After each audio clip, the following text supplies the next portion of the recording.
On. The flashing red light means we're good. All right, flashing red light. Sweet Merlot.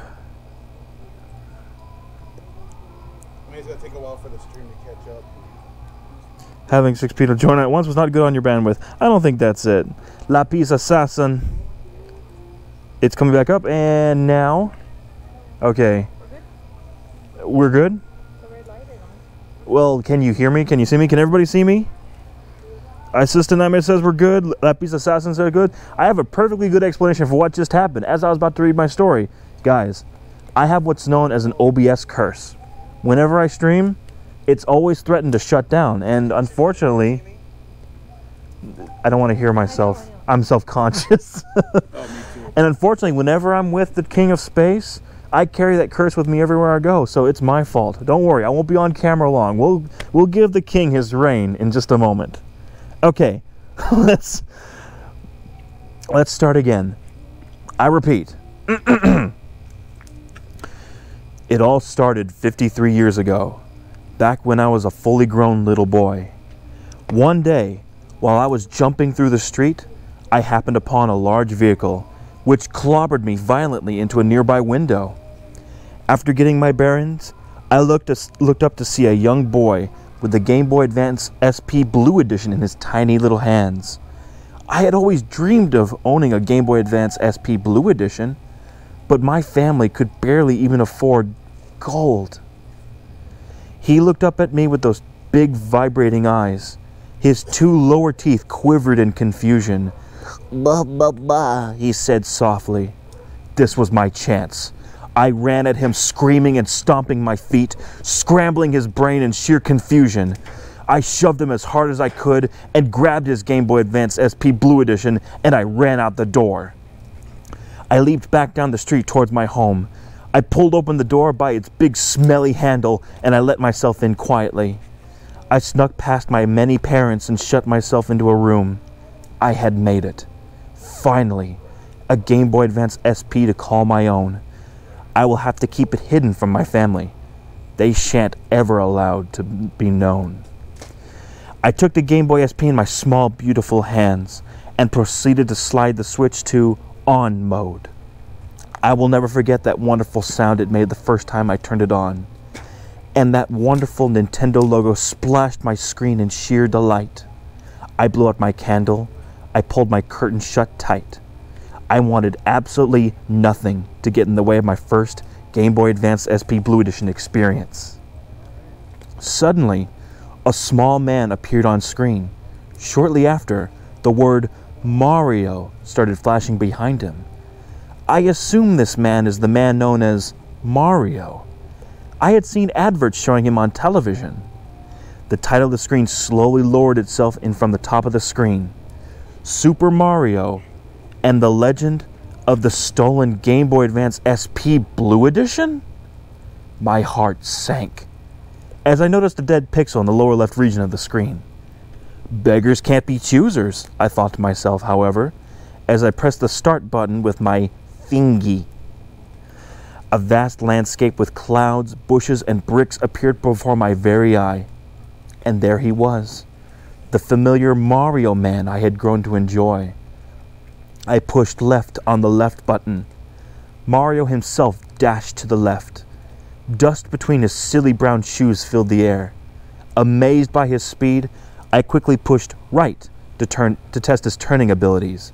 I was not disappointed, as Mario changed direction in a matter of seconds. I learned the other button functions as I played.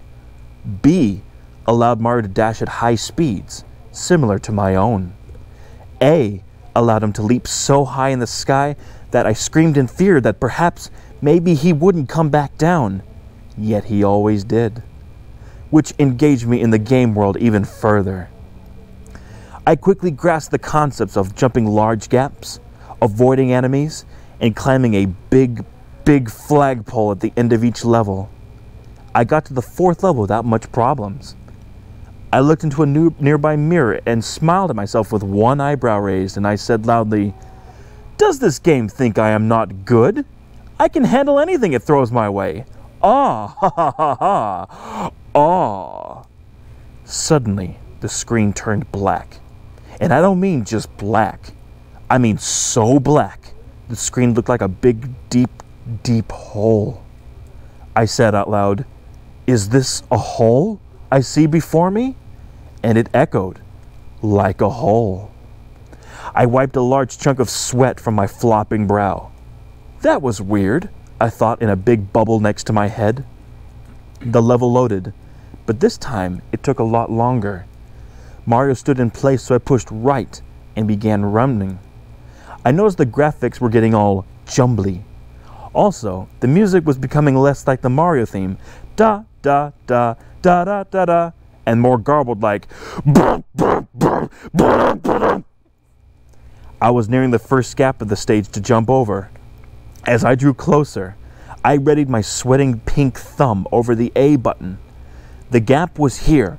I pushed the button, but Mario didn't jump. He just screamed. "Huh!" I pushed left as far and fast as I could, and he grounded to a halt, right at the edge of the gap. I pushed A frantically and repeatedly to try to make him jump, but he just screamed and screamed.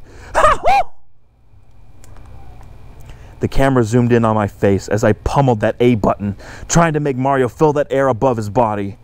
But all that filled the air were my friend Mario's screams of fear. I said, "No more!" I pulled the cartridge from my Game Boy Advance SP and I threw the window. It landed on some mud outside and I laughed as I closed my window. I turned around and I saw that the cartridge was back in my Game Boy. Mud oozed from its cartridge slot. I gasped and I said to myself, "No, it cannot be." The Game Boy turned itself back on. Mario's face appeared with hyper-realistic skin pores and bloody chapped lips. He spoke softly. "You stole me from my human. Now I, Mario of Nintendo of America Incorporated, curse you forever." I screamed aloud, louder than an eagle of the night. "There must be some way to undo this curse." I decided the only way to rid myself from this curse was to beat the game. I ran up to the first gap of the level. I pushed A and Mario lost life. This is when skin began to rot and turn slightly green. "What on earth is happening, Mario?" I asked Mario. "Every life you lose, I will make you rot. Ha ha ha!" I asked, "How can I beat the game with only screams? I cannot jump gaps by screaming." "Fuck you," Mario said quietly. I screamed. "Ah!" I decided not to beat the game in fear of me rotting.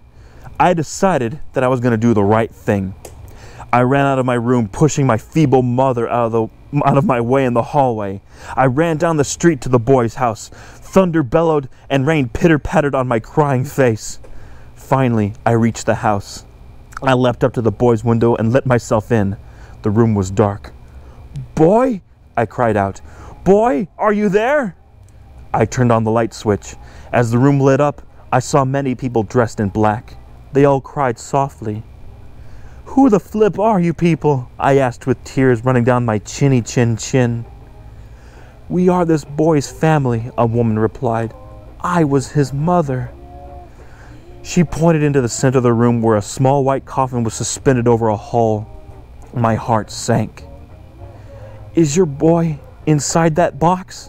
I asked with an eyebrow raised and a finger on my chin. "Yes, a crazed person broke into our home, ravaged our son, and stole his childhood by killing him." Everything went slow. I dropped to my knees. I held the Game Boy tightly in my clenched fist. Could this be my fault? I asked myself politely. His mother walked over to me with a big fat tear in her eye. She told me, "It really means a lot that a stranger would let himself into our home to pay respects to a boy he didn't know. I'm sure you two would have gotten along great." She then pointed to the priest and said, "Please lower our child into the earth, now." The priest did just that. He pulled on a lever with a shiny red ball on it. The coffin started going down.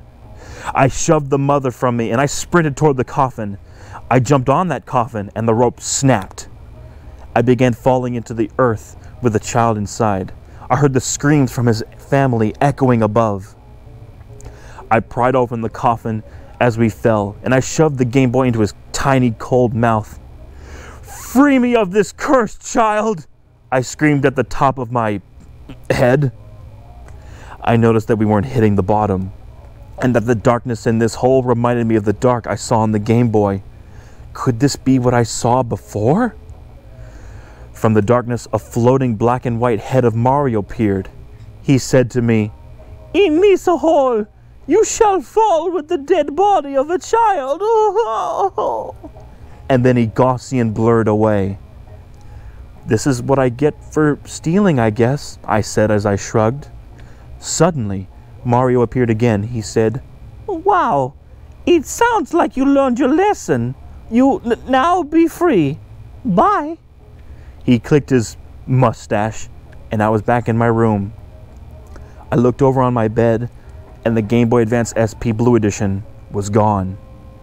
My mother opened the door and she said, "My son, my beautiful son, I make you eggs on toast."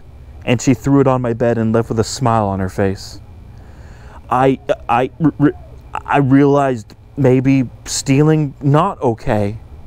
I looked to the sky and I said, "Thank you, Mario inside Game Boy." Everything would be all right. And though the child remained permanently dead, his mother could always play his Game Boy Advance SP Blue Edition to remember him by. Thanks to me. Oh, you finished already? Shoot.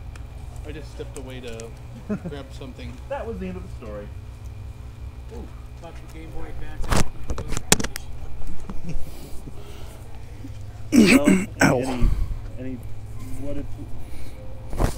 What does the chat have to say about this spooky story?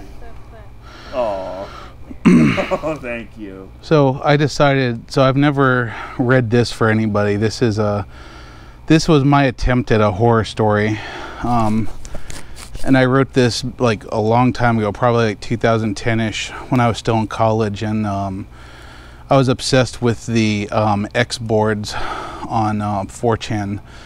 And I had posted this, and they seemed to like it okay. It's a short story. I'm not really good at writing in the amount of detail that like H.P. Lovecraft is and whatnot. So might give it a go anyway. So the name of this story is called The Package. You haven't, I know. I haven't really been confident enough to read it. So sometimes keeping old things around can be dangerous. I learned the hard way.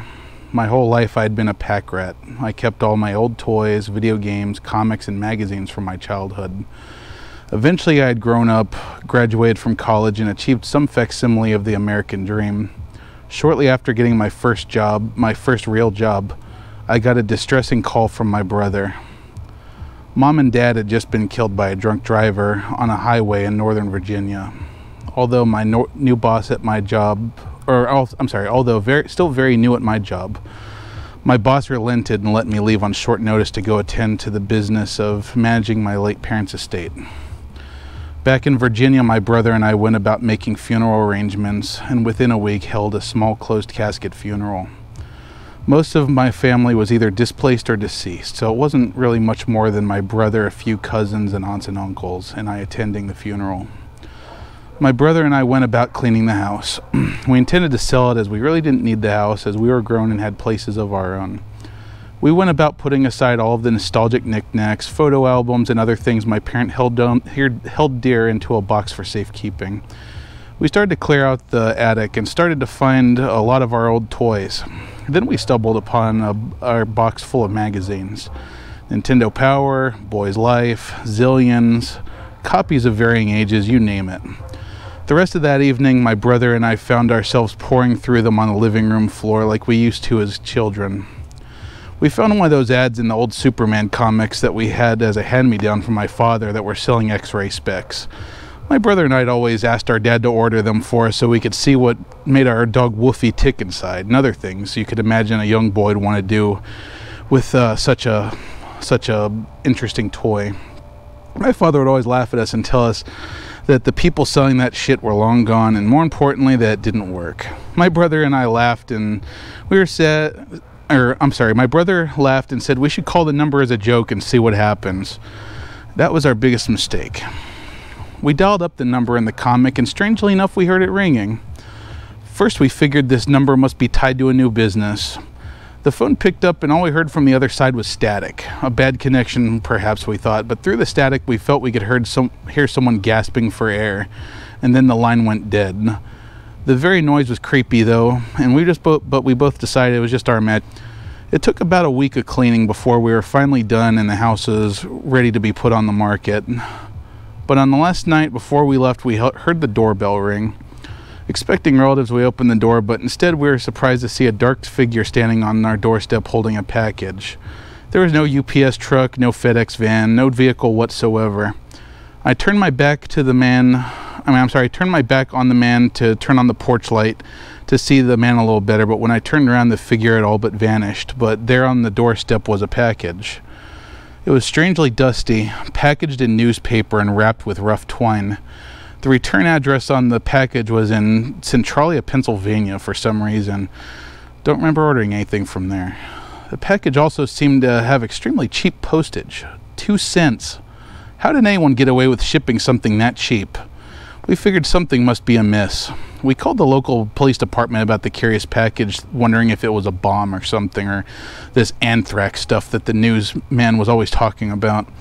The police officer, upon arriving, quickly dismissed our ignorant paranoia and opened the package. He took out the contents and showed us a pair of all too familiar glasses. He berated us for wasting his time and slammed the door shut behind him. My brother figured it must be a prank, and whoever that phone number belonged to was playing a trick on us. Surely they must have had quite a few people calling them up for laughs, but wasn't this a little too elaborate for a prank? Regardless, my brother put on the x-ray specs. Seemed a little let down, though. I asked him if he saw anything, and he shook his head empathetically. Took them off, and we finished off our night with a quick meal and retired to the room that used to be ours for one last rest before we headed back to the airport in the morning. In the night, my brother shook me awake. His eyes were open wide, and he was sweating profusely. I asked him what was the matter, and he told me that he had just gotten up to go to the bathroom, and all that work we had done cleaning up had reset itself. I shook my head in disbelief and went downstairs to see if what he said was true. But as I thought, everything was as it should be. I told him he must have been dreaming and to go back to bed without thinking about it. I woke up in the morning and noticed that he wasn't in bed. Instead, he was in the other room talking. Figured he must be on his cell phone, so I let him be. But as it came closer to the time we needed to catch our plane, I wandered into what was my mother's room. He was sitting on the bed wearing those damn glasses, and it looked like he was talking to someone to his right. He looked up to me and said, "Oh, look who finally decided to wake up, Mama." I figured this must be some sick joke, so I told him I didn't appreciate it, and he told me he didn't understand what I was going on about. I reiterated to him that Mama was dead. He looked at me in disbelief, or what I could see over those stupid x-ray specs. He told me that she was sitting right next to him. I once again reiterated that wasn't funny and stormed out of the room. He then followed me out into the foyer and asked me what the big deal was. "You have some nerve to say things like that in front of your mom. She's hurting bad and trying to recover. She said her and Dad are going on a trip and they want us to come too." At that point, I slapped my brother across the face, knocking the glasses off. I recoiled in horror when I noticed that his eyes were pitch black, as if his pupils had taken over his whole iris. "Why did you hit me?" "We just didn't want to leave you behind." I frantically tried to call an ambulance to try and help my brother, but then from behind he put the glasses on my face. It was then I saw what he saw. I saw all of the things in our house the way they once were. Our dog Woofy sleeping on the porch near where I was on the phone. Everything had an almost sepia tone to it. I looked down and realized I was standing on a stool to get to the phone. And I looked to the phone in my hands and realized it wasn't a cordless in my hands, but a rotary phone. I stood in disbelief and took off my glasses and realized I was in my sane mind again. I was extremely confused. I put them back on and wandered over to where my brother was sitting with my mother, and sure enough, she really was there. She looked fine, in fact. She was wearing a house dress and a straw hat. She was packing her bags with my father. I looked on in disbelief, seeing the two people I'd just been to the funeral of a week ago standing in the same room as me. Mother looked surprised at me. I took one look at her and started crying, and I asked her how she was still alive. She looked at me disgusted and asked how I could make such a cruel joke. She also told me to apologize to my brother for hitting him. I looked at my brother and realized he was no longer a pudgy 30-year-old, but a short, stocky 11-year-old boy. I ran out into the street and I saw the same houses from my childhood. Even the old Jones's place had been demolished a long time ago. I walked over to it and examined it. Yep, same old rickety house. Fred Jones had built this house with his own two hands and he lived in it until the city pronounced it was structurally unsound. It was the same as it always was, all different colors, patched with bits of sheet metal and chicken wire. I walked to the back porch and knocked on the door. A voice beckoned me in. Frances Jones? Could she possibly still be here? I opened the door only to find it dark and lit only by the sepia sunlight filtering through the cracks in the roof. The house smelt of mildew and decay. I entered into the house when my foot stepped into something that collapsed inwards, making a sickening sploosh. I looked down and saw the dead, rotting corpse of Frances Jones impaled on my leg.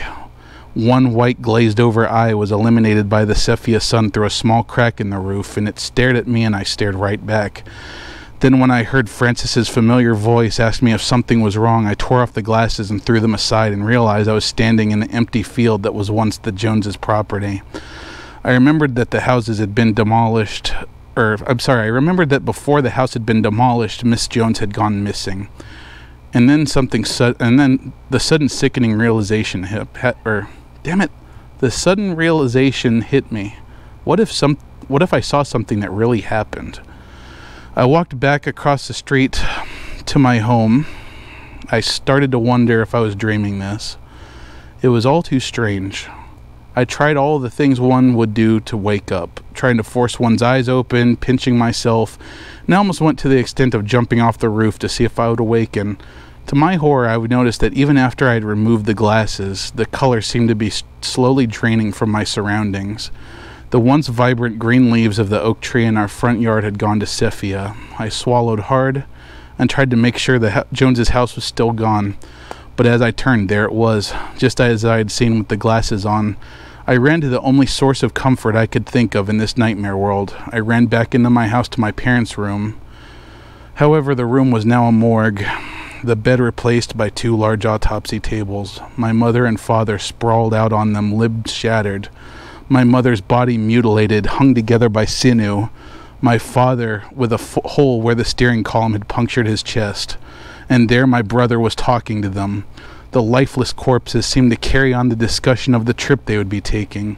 And there in the corner I also saw Woofy, my dog, lying dead and bloated. I didn't know whether to cry or scream. I tried to put the glasses back on to make the horrible visions I was seeing go away. But then the empty husk of my father rose from the autopsy table and said as his broken skull rattled, "I told you they don't work."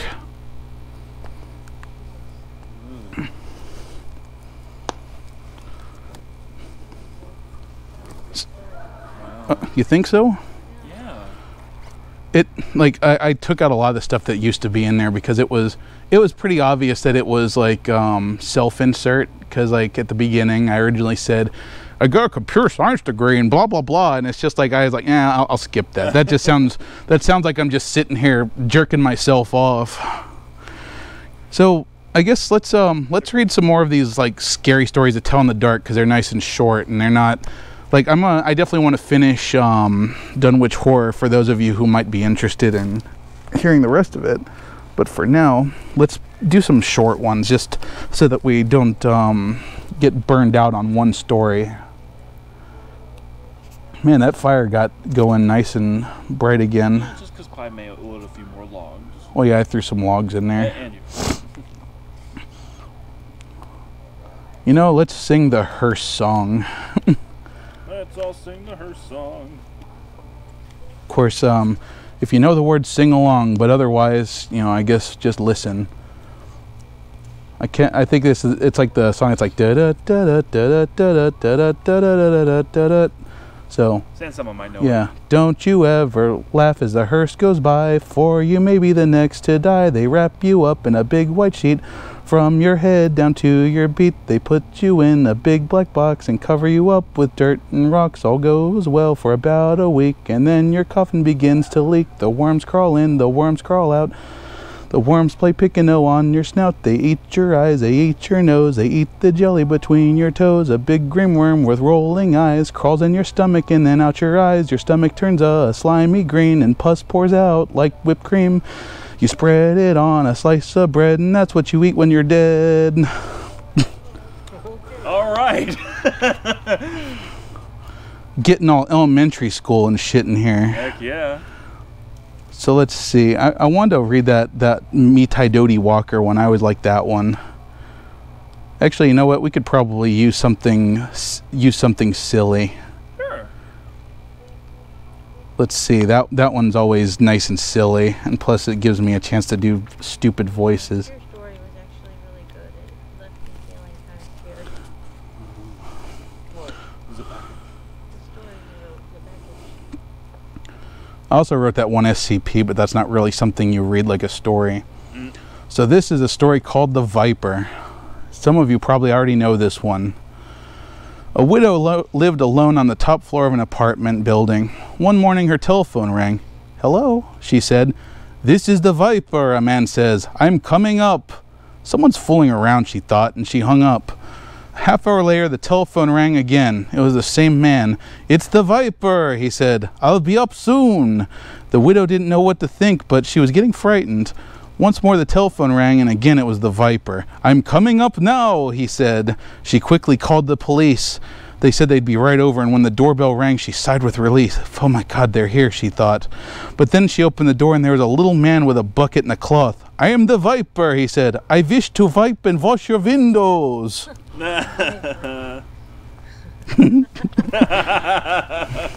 Oh, here's another funny one. The attic. A man named Rupert lived with his dog in a house deep in the woods.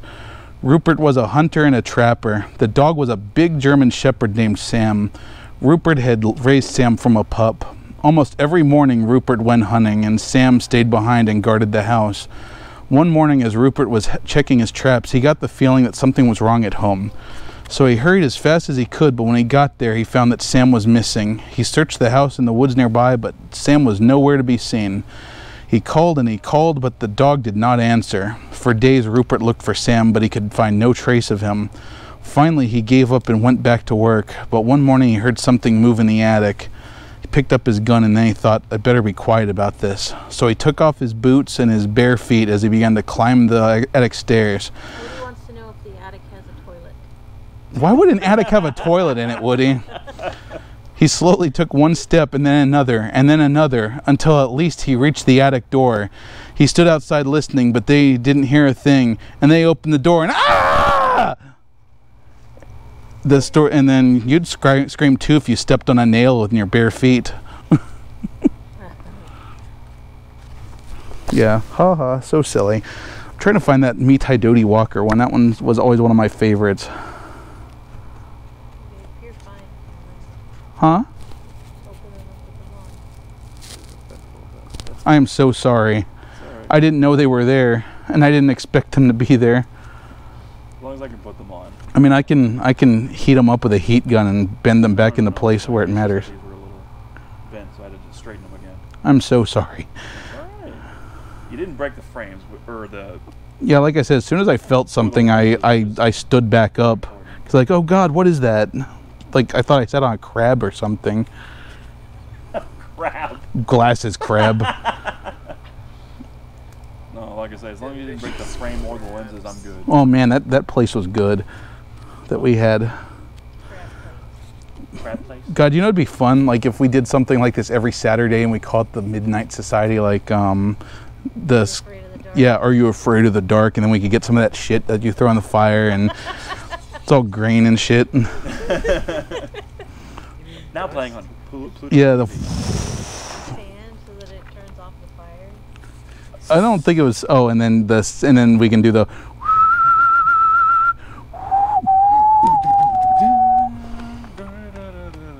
I forget how it goes. Man, why can't I find it? What are you looking for? I'm looking for the Me Tidoti Walker one. I don't remember the name of it. The Jingle Man or something like that? Was that what it was called? It might have been Jangle, Mr. Jangle or something like that. And there's always Harold. That one's a good one. I'll read that one in the meantime. Yeah.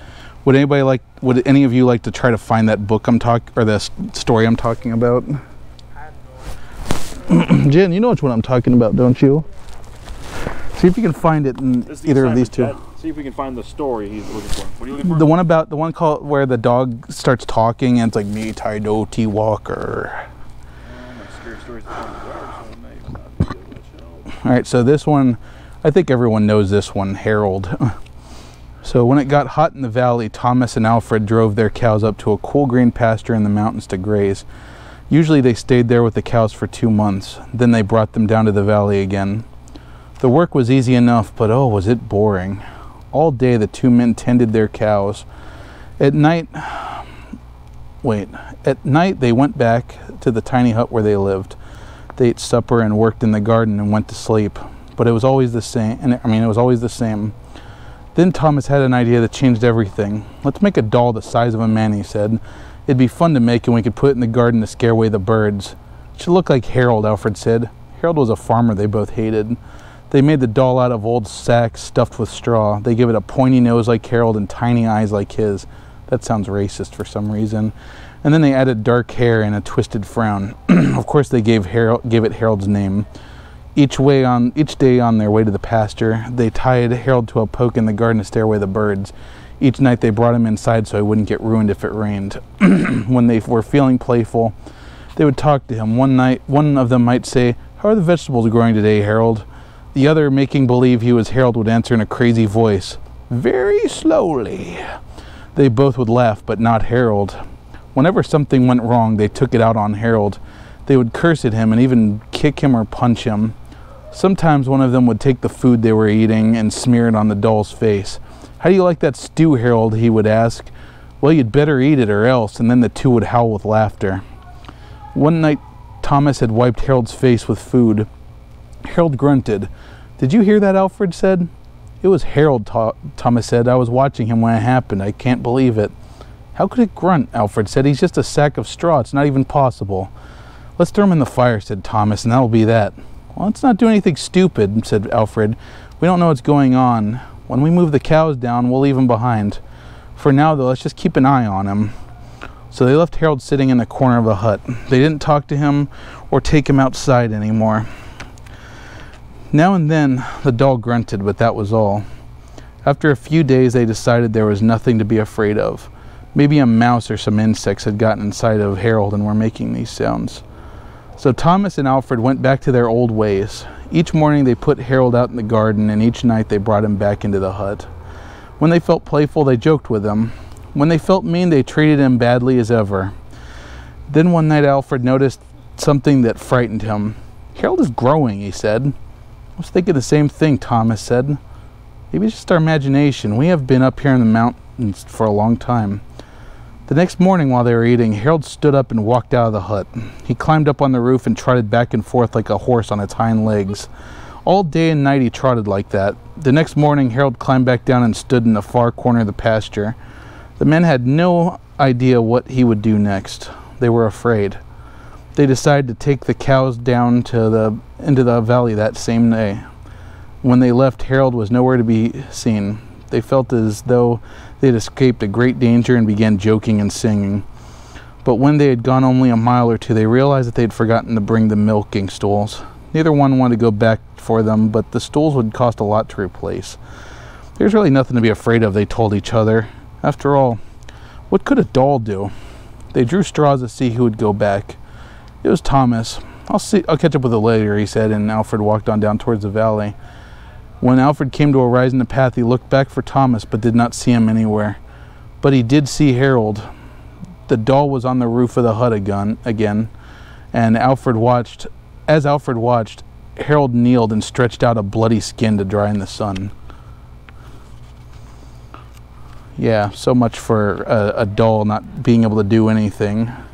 We found this story. Oh, good. I found another one too that I liked. Oh yeah, there's the picture. Looks like friggin' Santa Claus with his head cut off. I don't know if you can see that. It's like, oh, oh, oh. Yeah, so, oh yeah, and it's even called Me Tidoti Walker, like I thought it was. Me Tidoti Walker, Texas Ranger. There was a haunted house where every night a bloody head fell down the chimney. At least that's what people said, so nobody would stay there overnight.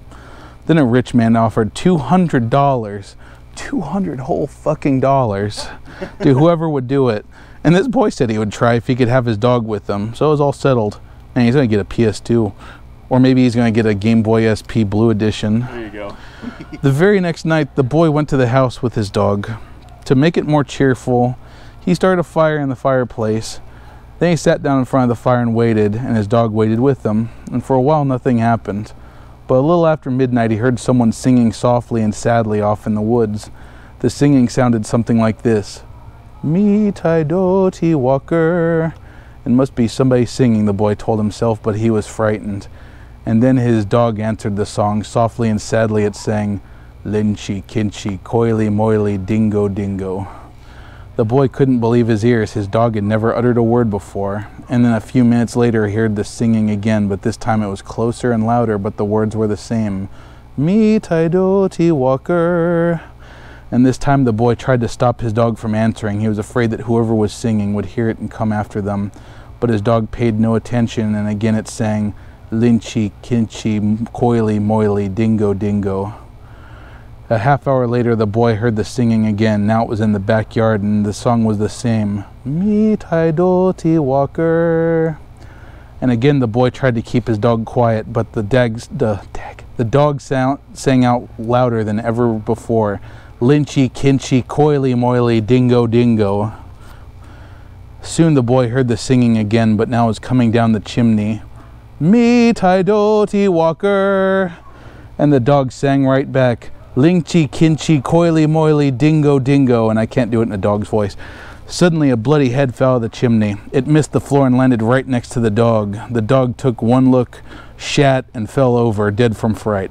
I added that shitting part because it's. I hope you did. Yeah, it wouldn't be a kid's book otherwise. The head turned and looked at the boy. Slowly it opened its mouth, and I'm supposed to look at one of you and scream. But I'm not going to do that. Okay, well, it's past midnight. It's no longer Halloween, and it's getting late. So I'm gonna get going. All right. All right. Well, drive careful and drive safe and all that. You're around, Your Majesty. Yep. Thanks for coming. Yes, thanks for having me. Bye, sweet Merlot. Bye, bye, bye. Bye, So bye, bye. I will. Bye, bye. So I guess I'm going to read the rest of that H.P. Lovecraft story, and then that'll probably be it for the night. Queen, could you hand me the H.P. Lovecraft book over there? It's on the on that table. I don't know that anybody who was in chat are the same people. That's. Everybody's gone? They weren't here for the They weren't here for what? They weren't here for the beginning of this reading. Oh, well, I just want to finish it because it's my favorite scary story. And plus, it seems like a good one to end on. Originally, I was going to do this till like 3 in the morning because that's witching hour, but I don't think anybody really wants to be here that long. All right, so picking up where we left off. You get Nancy on me, girl. When night came again, the barricading was repeated, though there was less huddling together of families. In the morning, both the Fry and the Seth Bishop households reported excitement among the dogs and vague sounds and stenches from afar, while early explorers noted with horror a fresh set of monstrous tracks in the road skittering Sentinel Hill. Oh, and by the way, for those of you who might be joining us late, this is the Dunwich Horror by H.P. Lovecraft. I'm on the second half of it, and this is what we're going to end on. So, as before, the sides of the road showed a bruising indicative of the blasphemously stupendous bulk of horror, whilst the moving mountain had come from the Cold Spring Glen and returned to it along the same path. The base of the hill, a 30-foot swath of crushed shrubbery, saplings. What are you doing? She almost fell in the damn fire. Oh shit, don't fall. The queen almost took a dive into the fire. Jeez. Oh, I thought you were going to fart on it or something. Because if you do that, you're going to kill me, because I'm like right where that flame would like explode. So anyway, whatever the horror was, it could scale a sheer stony cliff of almost complete verticality. And as the investigators climbed around to the hill summit by safer routes, they saw that the trail ended, or rather reversed there. It was here that the Watleys used to build their hellish fires and chant their hellish rituals by the table-like stone on May Eve in Hallowmas. Now that very stone formed the center of a vast space thrashed around by the mountainous horror, whilst upon its slightly concave surface was a thick and fetid deposit of the same tarry stickiness observed on the floor of the ruined Watley farmhouse when the horror escaped. Men looked at one another and muttered. Then they looked down the hill. Apparently the horror had descended by a route much the same as that of its ascent. To speculate was futile. Reason, logic, and normal ideas of motivation stood confounded. Only old Zebulon, who was not with the group, could have done justice to the situation or suggested a plausible explanation. Thursday night began much like the others, but it ended less happily. The whippoorwills in the glen had screamed with such unusual persistence that many could not sleep. And at about 3 a.m. all the party telephones rang tremulously. Those who looked down on their receivers heard a fright-mad voice shriek out, "Help, oh my God!" And there was some thought a crashing sound following the break-off of the exclamation. There was nothing more. No one dared to do anything, and no one knew until morning whence the call came. Then those who had heard it called everyone on the line, and found that only the friars did not reply. The truth appeared an hour later when a hastily assembled group of armed men trudged out of the fry place at the head of the glen. It was horrible, yet hardly a surprise. There were more swaths and monstrous prints, but there was no longer any house. It had caved in like an eggshell, and amongst the ruins nothing living or dead could be discovered, only a stench and a tarry stickiness. The Elmer Fries had been erased from Dunwich. In the meantime, a quieter, yet even more spiritually poignant phase of the horror had been blackly unwinding itself behind the closed doors of a shelf-lined room in Arkham. In the curious manuscript record or diary of Wilbur Watley delivered to Miskatonic University for translation had caused much worry and bafflement among the experts in languages, both ancient and modern. Its very alphabet, notwithstanding a general resemblance to the heavily shaded Arabic used in Mesopotamia, being absolutely unknown to any available authority. The final conclusion of the linguist was that the text represented an artificial alphabet, giving the effect of a cipher, though none of the usual methods of cryptography or cryptographic solution seemed to furnish any clue, even when applied on the basis of every tongue the writer might have conceivably used. The ancient books taken from the Watleys' quarters, while absorbingly interesting and in several cases promising to open up new and terrible lines of research among philosophers and men of science, were of no assistance whatever in this matter. One of them, a heavy tome with an iron clasp, was in another unknown alphabet. This one of a very different cast and resembling Sanskrit more than anything else. The old ledger was at length given wholly into the charge of Dr. Armitage, both because of its peculiar interest in the Watley matter and because of his wide linguistic learnings and skill in the mystical formulae of antiquity and the Middle Ages. Armitage had an idea that the alphabet might be something esoterically used by certain forbidden cults, which might have come down to old times, and which have inherited many forms and traditions from the wizards of the Saracenic world. To that question, however, he did not deem vital, since it was unnecessary to know the origin of the symbols if, as he suspected, they were used as a cipher in a modern language. It was his belief that considering the great amount of text involved, the writer would scarcely have wished the trouble of using another speech than his own, save perhaps in certain special formulae and incantations. Accordingly, he attacked the manuscript with the preliminary assumption that the bulk of it was in English. Dr. Armitage knew from the repeated failures of his colleagues that the riddle was a deep and complex one, and no simple mode of solution would merit even a ritual.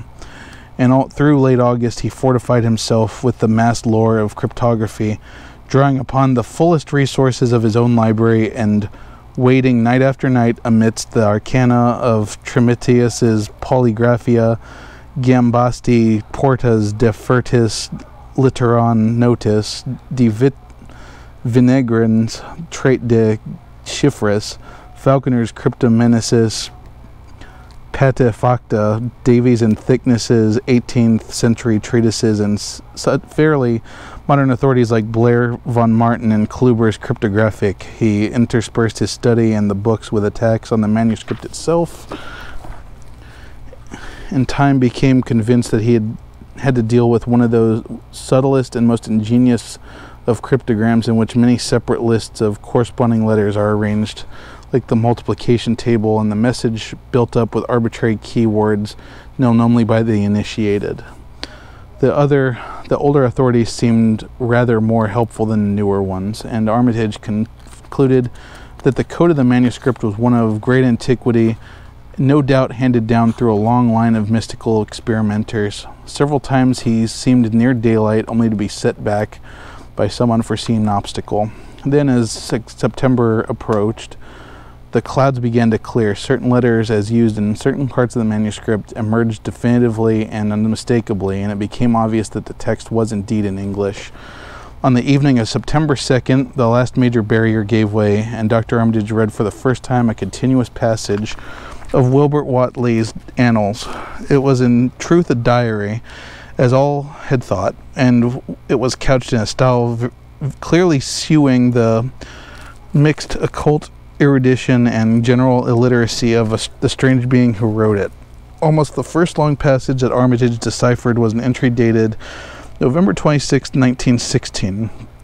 It proved highly startling and disquieting. It was written, he remembered, by a child of 3.5 who looked like a lad of 12 or 13. Today learned the Aklo for the Sabbath, it wrote, which did not like it being answerable from the hill and not from the air. That upstairs more ahead of me than I had thought it would be, and is not like to have much earth brain. Shot Elam Hutchins' collie Jack when he went to bit me, and Elam said he would kill me if he dast. I guess he won't. Grandfather kept me saying the Doe formula last night, and I think I saw the inner city at the 2 magnetic poles. I shall go to those poles when the earth is cleared off, if I can't break through with Doe Hana formula when I commit it. They from the air told me at Sabbat that it will be years before I can clear off the earth, and I guess Grandfather will be dead then, so I shall have to learn all of the angles of the planes and all the formulas between Yer and the Ningyar. And from the outside, they form outside will help, but cannot take body without human blood.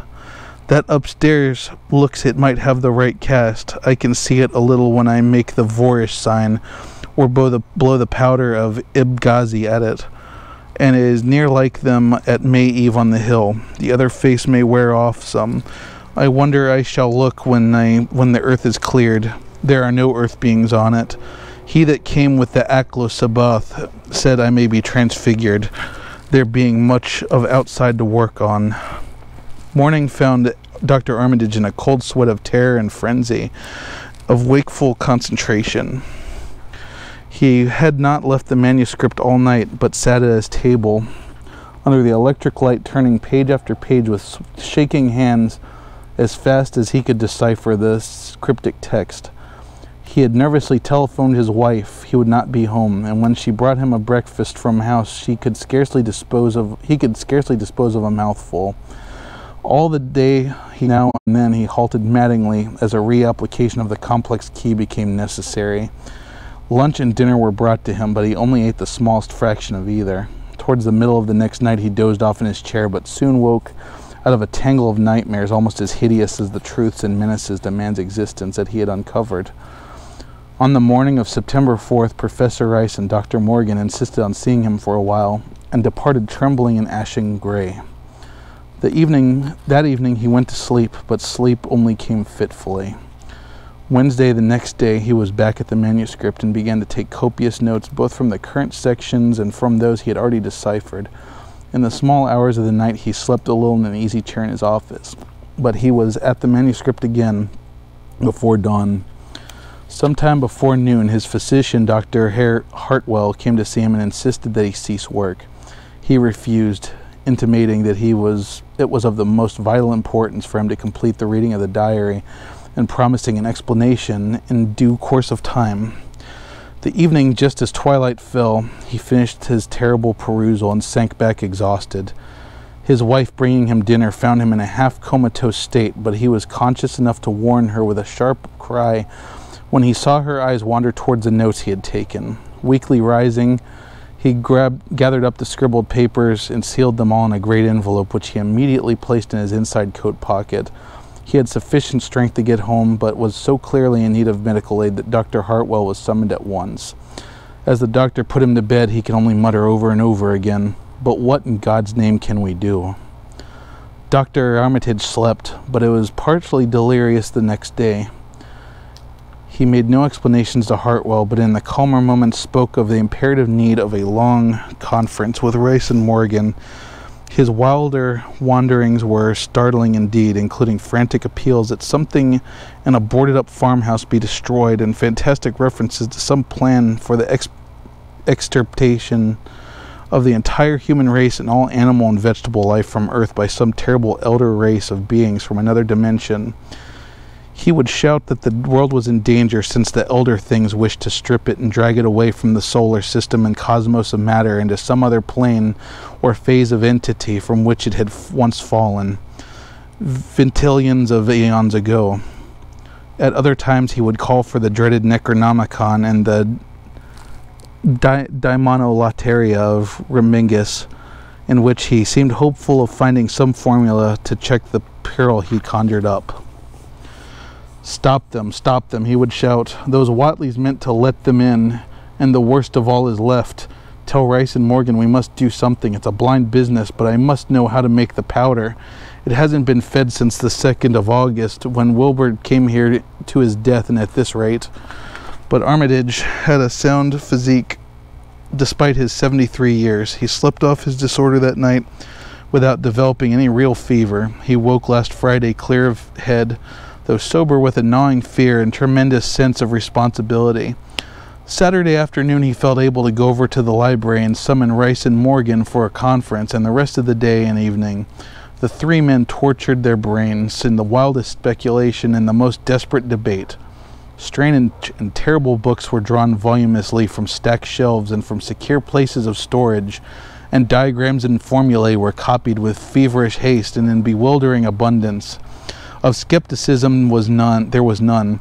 All three had seen the body of Wilbur Whatley, and as it lay on the floor of the room of that very building, and after that not one of them could feel even slightly inclined to treat the diary as a madman's ravings.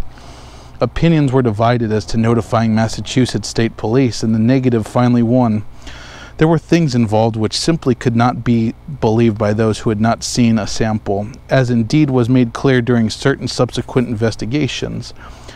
Late at night the conference disbanded without having developed a definite plan, but all day Sunday Armitage was busy comparing formulae and mixing chemicals obtained from the college laboratory. The more he reflected on the hellish diary, the more he was inclined to doubt the efficacy of any material agent in wiping out the entity which Wilbur Whatley had left behind him. The earth-threatening entity, unknowns to him, was to burst forth in a few hours and become the memorable Dunwich Horror. Monday was a repetition of Sunday, with Dr. Armitage for the task in hand required an infinity of research and experience. Further consultations of the monstrous diary brought about various changes of plan, and he knew that even in the end a large amount of uncertainty must remain. By Tuesday he had a definite line of action mapped out. He believed he would try a trip to Dunwich within a week. Then on Wednesday the great shock came. tucked obscurely away in a corner of the Arkham Advertiser was a facetious little item from the Associated Press telling what a record-breaking monster the bootleg whiskey of Dunwich had raised up. Armitage, half stunned, could only telephone for Rice and Morgan. Far into the night they discussed, and the next day was a whirlwind of preparation on the part of all of them. Armitage knew that he would be meddling with terrible powers, yet saw that there was no other way to annul the deeper and more malign meddling which others had done before him. Friday morning, Armitage, Rice, and Morgan set out by motor for Dunwich, arriving at the village about 1 in the afternoon. The day was pleasant, but even in the brightest sunlight, a kind of quiet dread and portent seemed to hover above the strangely domed hills and the deep shadowy ravines of the stricken region. Now and then on some mountain top of a gaunt circle of stones could be glimpsed against the sky. From the air of hushed fright at Osborne's store they knew something hideous had happened, and soon learned of the annihilation of the Elmer Fry house and family. Throughout that afternoon they rode around Dunwich questioning the natives concerning all that had occurred, and seeing for themselves with rising pangs of horror the drear Fry ruins with their lingering traces of the tarry stickiness and blasphemous tracks in the Friar yard, the wounded Seth Bishop cattle, and the enormous swaths of disturbed vegetation in various areas.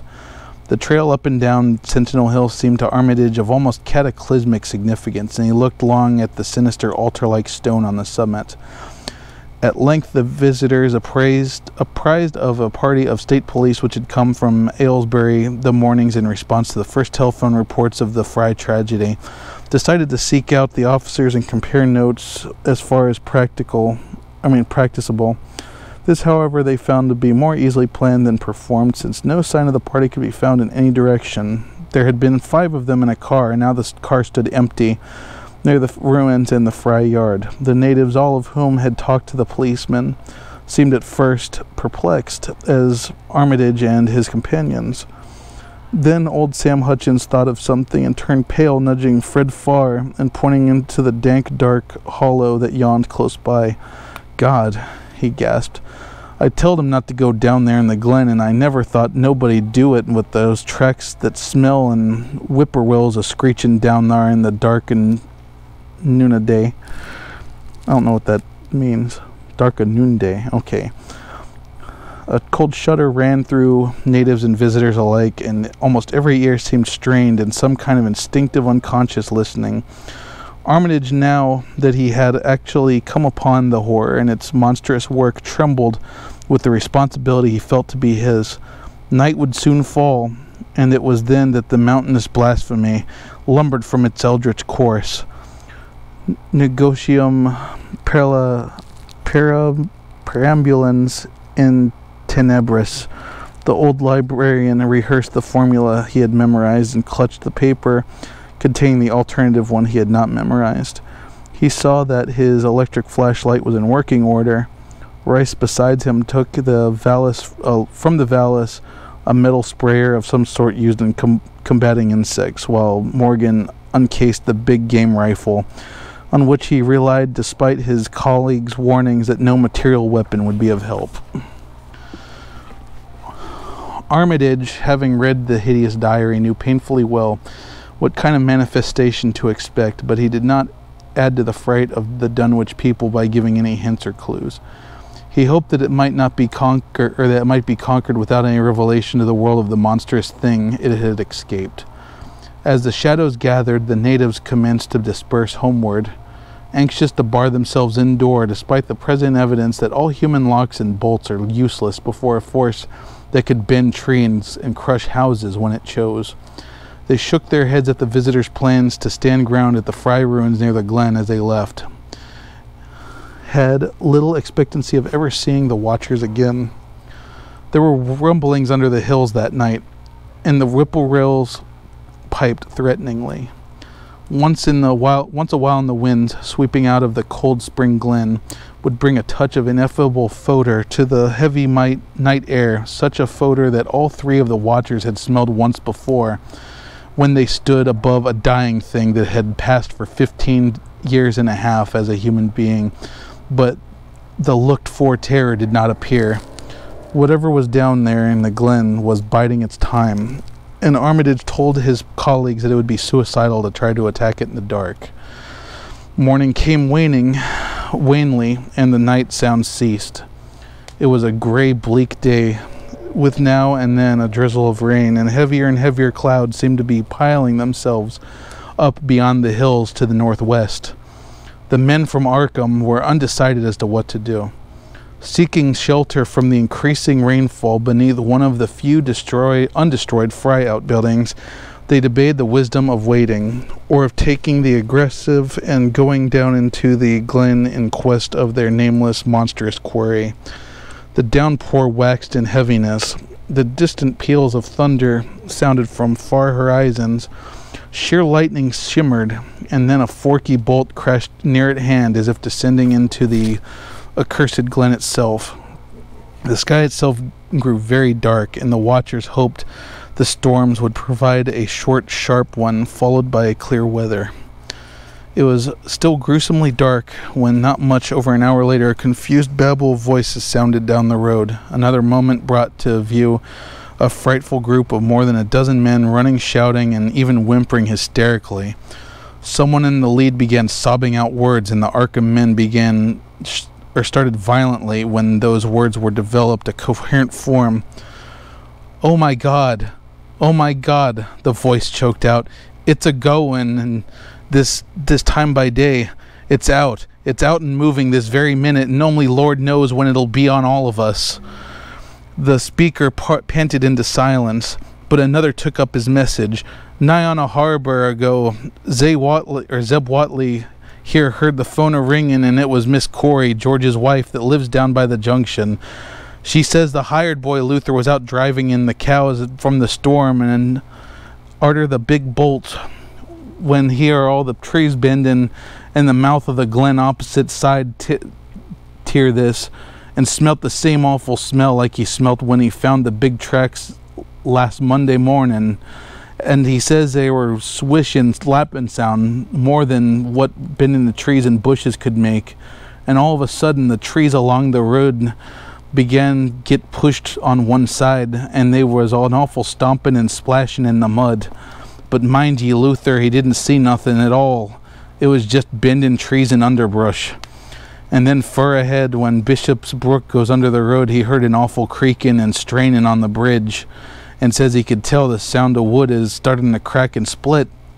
And all the while he never see a thing, only them trees and bushes a-bending. And when the swishing sounds got far off in the road towards Wizard Watley's and Sentinel Hill, Luther had the guts to step up where he heard it first and go look at the ground. It was all mud and water, and the sky was dark, and the rain was whipping around the tracks as far as could be, but beginning the glen mouth where the trees had moved, they all still, some of them awful prints big as a bar like he'd seen since Monday. But at this point the first excited speaker interrupted. "But that ain't the terrible now. That was only the start. Zeb here was calling folks up, everybody was a-listening, and when a call from Seth Bishop cut in, his housekeeper Sally was carrying on fit to kill, and she had just seed a bunch of trees bending beside the road, and said was kind of a mushy sound like an elephant puffing and treading and heading for the house. And then she sit up and spoke sudden of a fearful smell, and said, 'Come here, Chancey was a-screaming, and how it was just like when he smelt up to Watley rewinds Monday morning, and the dogs all barking and whining awful.' And then she let out a terrible yell and said the shed down the road just caved in like the storm had blowed it over. And only the wind wasn't strong enough to do that. Everyone was a-listening, and we heard a lot of folks on the wire gasping. All to once, Sally, she yelled again, and she said the front yard picket fence had just crumpled up, and thought there was no sign of what had done it. Then everyone on the line could hear Chancey and old Seth Bishop a-yelling too, and Sally was shrieking about something heavy had struck the house. Not lightning or nothing, but something heavy again. That front that kept launching itself again and again, though you couldn't see nothing. And the front windows, and then lines of fright deepened on every face, and Armitage, shaken as he was, barely had enough poise to prompt the speaker. And then Sally, she yelled out, "Oh, help, the house is caving in." And on the wire we could hear the terrible crashing and a hole full of screaming, just like when Elmer Fry's place was shook, only worse. The man paused, and another of the crowd spoke. "That's not all. Not a sound nor squeak over the phone out of that. Just still like." And then we heard it again. Out Fords and wagons, and rounded up as many able-bodied menfolk as we could get at Corey's place. And come up here, and we see what ye thought best to do. Not but what I think is just the Lord's judgment for our impurities, and that no mortal can ever sit aside. Armitage saw that the time for positive action had come, and spoke decisively to the faltering group of frightened rustics. "We must follow it, boys." He made his voice as reassuring as possible. "I believe there's a chance of putting it out of business. You men know that those Watleys were wizards, and well, this thing is a thing of wizardry, and must be put down by the same means. I have seen Wilbur Watley's diary, and read some of the strange old books he used to read, and I think I know the right kind of spell to recite to make that thing fade away. Of course, one can't be sure, but we can always take a chance. It's invisible. I knew it would be. But there's a powder in this long-distance sprayer that might make it show up for a second. Later on we'll try it. It's a frightful thing to have alive, but it isn't as bad as what Wilbur had let in if he had lived longer.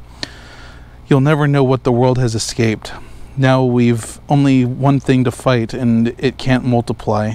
It can, though, do a lot of harm, and we mustn't hesitate to rid the community of it.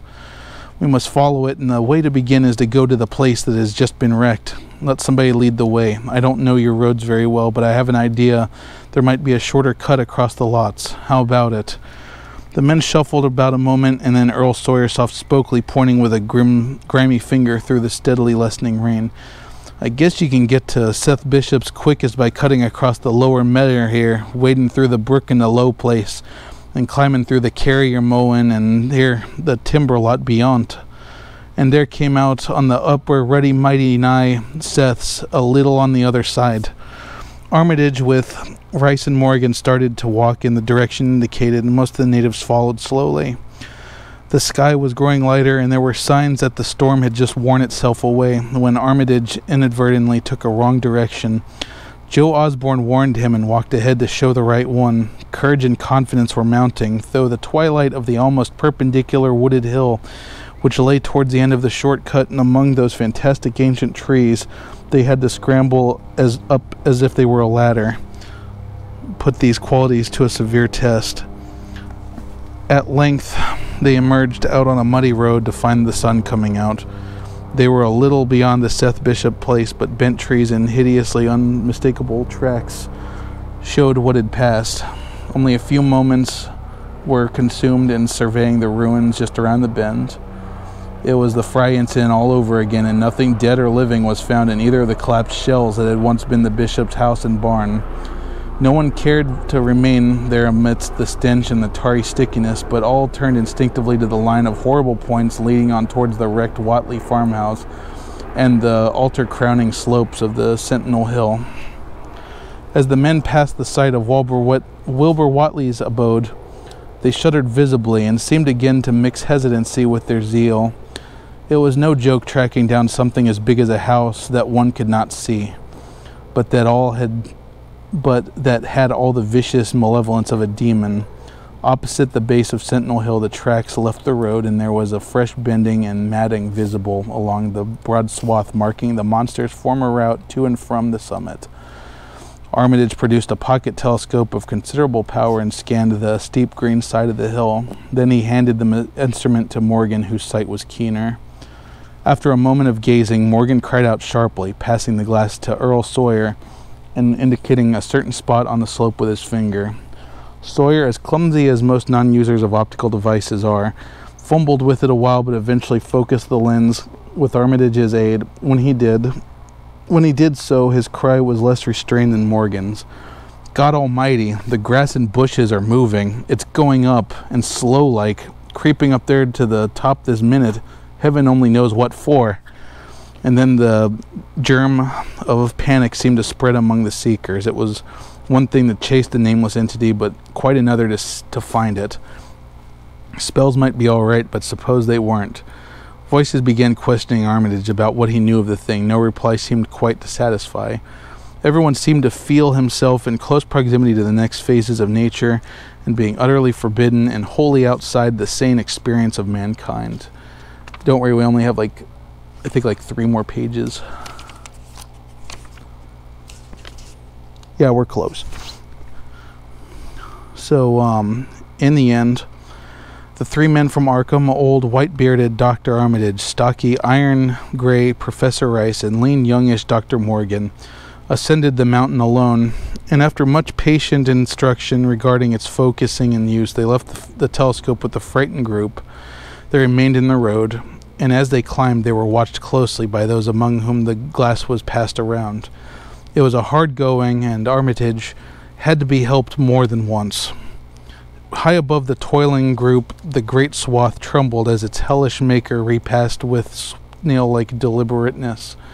Then it was obvious that the pursuers were gaining. Curtis Watley of the undecayed branch was holding the telescope when the Arkham party detoured radically from the swath. He told the crowd that the men were evidently trying to get to the subordinate peak which overlooked the swath at the point considerably ahead of where the shrubbery was now bending. This indeed proved to be true, and the party were once again seen to gain minor elevations only a short time after the invisible blasphemy had passed it. Then Wesley Corey, who had taken the glass, cried out that Armitage was adjusting the sprayer which Rice held, and that something must be about to happen. The crowd stirred uneasily, recalling that the sprayer was expected to give the unseen horror a moment of visibility. 2 or 3 men shut their eyes, but Curtis Watley snatched back the telescope and strained his vision to the utmost. He saw that Rice, from the party's point of vantage above and from behind the entity, had an excellent chance of spreading the potent powder with marvelous effect. Those without the telescope saw an instant flash of gray cloud, a cloud about the size of a moderately large building near the mountain. Curtis, who had held the instrument, dropped it with a piercing shriek into the ankle-deep mud of the road. He reeled and would have crumpled to the ground had not 2 or 3 others seized and steadied him. All he could do was moan half audibly, "Oh, great God, that." There had been a pandemonium of questioning, and only Henry Wheeler thought to rescue the fallen telescope and clean it of mud. Curtis was past all coherence, and even isolated replies were almost too much for him. Bigger than a barn, made of squirming ropes. Whole thing made of all sorts of shaped like a hen's egg, but bigger than anything, with dozens of legs like hog's head that half shut up when they step. Nothing solid about it, all like jelly and made of separate wriggling ropes pushed close together. Great bulging eyes all over it, 10 or 20 mouths or trunks a-sticking out along all sides, big as stovepipes, and all tossing and opening and shutting, all gray, with kinder blue or purple rings. Oh, God in heaven, that half face on top. This final memory, whatever it was, proved too much for poor Curtis, and he collapsed completely before he could say any more. Fred Farr and Will Hutchins carried him to the roadside and laid him on the damp grass. Henry Wheeler, trembling, turned to the rescued telescope on the mountain to see what he might. Through the lens were discernibly 3 tiny figures, apparently running towards the summit as fast as the incline would allow. Only these, nothing more, and then everyone noticed a strangely unseasonable noise deep in the deep valley behind, and even in the underbrush of Sentinel Hill itself. It was the piping of the unnumbered whippoorwills, and in their shrill chorus they seemed to lurk a note of tense and evil expectancy. Earl Sawyer now took the telescope and reported these figures standing at the topmost ridge, virtually level with the altar stone, but at a considerable distance from it. One figure, he said, seemed to be raising its hands above his head at rhythmic intervals, and Sawyer mentioned that the circumstances of the crowd seemed to hear a faint, half-musical sound from the distance. as if a loud chant were accompanying the gestures. The weird silhouette on that remote peak must have been a spectacle of infinite grotesqueness and impressiveness, but no observer was in more of an aesthetic appreciation. "I guess he's saying the spell," whispered Wheeler as he snatched back the telescope. The whippoorwills were piping wildly and in a singular, curious, irregular rhythm quite unlike that of the visible ritual. Suddenly the sunshine seemed to lessen without any intervention of any discernible cloud. It was a very peculiar phenomenon, and it was plainly marked by all. A rumbling sound seemed brewing beneath the hill, mixed strangely with a concordant rumbling which came clearly from the sky. Lightning flashed aloft, and the wondering crowd looked in vain for the most portent of storms. The chanting of men from Arkham now became unmistakable, and Wheeler saw through the glass that they were all raising their arms in the rhythmic incantation. From some farmhouses far away came the frantic barking of dogs. The change in quality of the daylight increased, and the crowd gazed about the horizon in wonder. A purplish darkness born of nothing more than a spectral deepening in the sky's blue pressed down upon the rumbling hills. Then the lightning flashed again, and somewhat brighter than before. The crowd fancied that it had showed a certain mistiness around the altar stone on the distant height. No one, however, had been using the telescope at that instant. The whippoorwills continued their irregular pulsation, and the men of Dunwich braced themselves tensely against some imponderable menace in which the atmosphere seemed supercharged. Without warning came those deep, cracked, raucous vocal sounds which will never leave the memory of the stricken group who heard them. Not from any human throat were they born, for the organs of man can yield no acoustic perversions. Rather, one would have said that they came from the pit itself, and had not their source been so unmistakably the altar stone on the peak. It is almost erroneous to call them sounds at all, since all of their ghastly infra-bass timbre spoke to dim seats of consciousness and terror, far subtler than the ear. Yet one must do so, since their form was indisputably, though vaguely, that of half-articulate words. They were loud as the rumblings and the thunder above which they echoed. Yet did they come from no visible being. And because imagination must suggest a conjectural source in the world of non-visible beings, the huddled crowd at the mountain's base huddled still closer and winced as in expectation of a blow. Yagnai, Tifnaga, Yogsogdoth, rang the hideous croaking out of space. Yib Hi Nurgduk.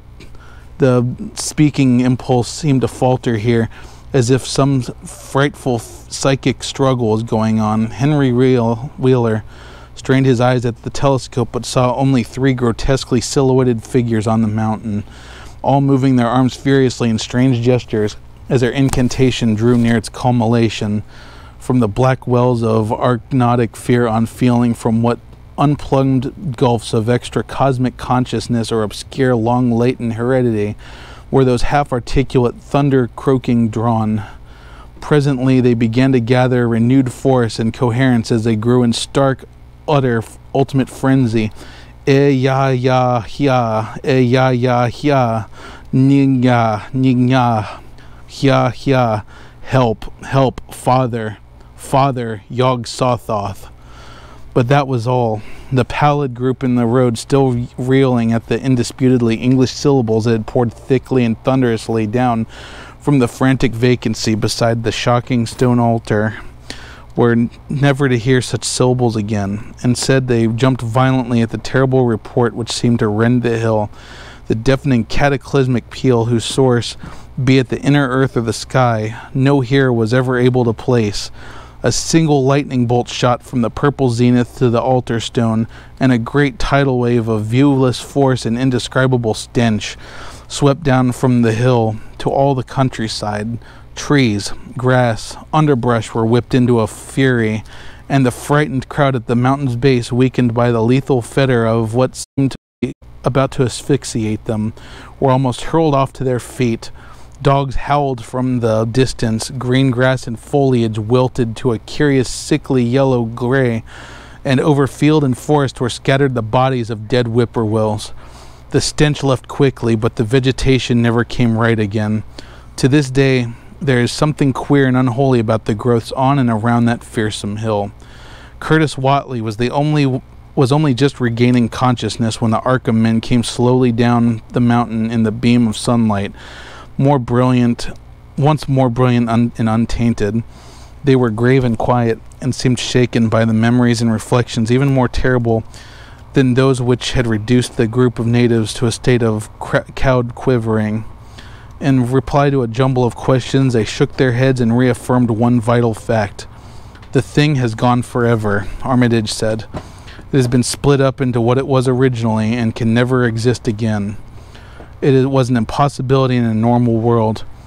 Only the least fraction was really matter in any sense, we know. It was like its father, and most of it has gone back to him in some vague realm or dimension outside our material universe, some vague abyss out of which only the most accursed rites of human blasphemy can ever have called him for a moment on the hills." There was a brief silence, and in that pause the scattered senses of poor Curtis Watley began to knit back into some sort of continuity. So they put his hands to his head with a moan. Memory seemed to pick itself up from where it had left off, and the horror of the sight that had prostrated him burst upon him again. Oh my God, that half face on top of it, that face with red eyes and crinkly albino hair and no chin, just like the Watleys. It was an octopus, centipede, spider kind of thing, but then there was a half-shaped man's face on top of it, and it looked like the wizard Watley, except it was yards and yards across. He paused exhausted as the whole group of natives stared in bewilderment, not quite crystallized into fresh terror. Only old Zebulon Watley, who wanderling remembered ancient things but who had been silent heretofore, spoke aloud. 15 years gone, he rambled. I hear old Watley say how someday he hear a child of Lavinie, he's a-calling its father's name on top of Sentinel Hill. But Joel Osborne interrupted him to question the Arkham men anew. What was it anyhow? And however did young Wizard Watley call it out of the air to come from? Armitage chose his words very carefully. It was mostly a kind of force that doesn't belong in our part of space. A kind of force that acts and grows and shapes itself by other laws than those of our sort of nature. We have no business calling in such things from outside, and only very wicked people and very wicked cults ever try to do so. There was some of it in Walter Whitley himself, enough to make a devil and a precocious monster of him, and to make his passing out a terrible sight. I'm going to burn this accursed diary, and if you men are wise, you'll dynamite the altar stone up there and pull down all the rings of standing stones on the other hills. Things like that brought down the beings of those Watleys were so fond of. The beings that were going to let in tangibly to wipe out the human race and drag the earth off to some nameless place for some nameless purpose. But as to this thing we've just sent back, the Watley raised it for a terrible part in the doings that were to come. It grew so fast and so big from the same reason that Walt Wilbur grew so fast and so big. But it beat him because it had the greater share of the outsideness in it. You needn't ask how Wilbur called it out of the air. He didn't call it out. He was his twin brother, but it looked more like his father did than he. And that's The Dunwich Horror by H.P. Lovecraft. So, for those of you who are still here, and for those of you who hung out with us this whole time, thank you so much, and I hope that you enjoyed tonight, and definitely let me know if this is something that you'd like to do again in the future, because I certainly enjoyed it.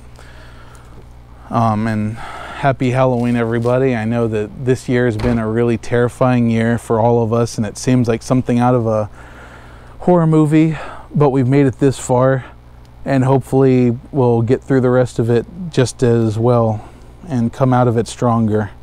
and maybe next year we can actually hang out on Halloween and have some kind of normalcy again. But until then, Space Cadets, I hope you all have a wonderful night and the good rest of your weekend, and enjoy that extra hour of sleep you're going to get. Hopefully not interrupted by nightmares of eldritch gods, X-ray specs, and heads falling down chimneys.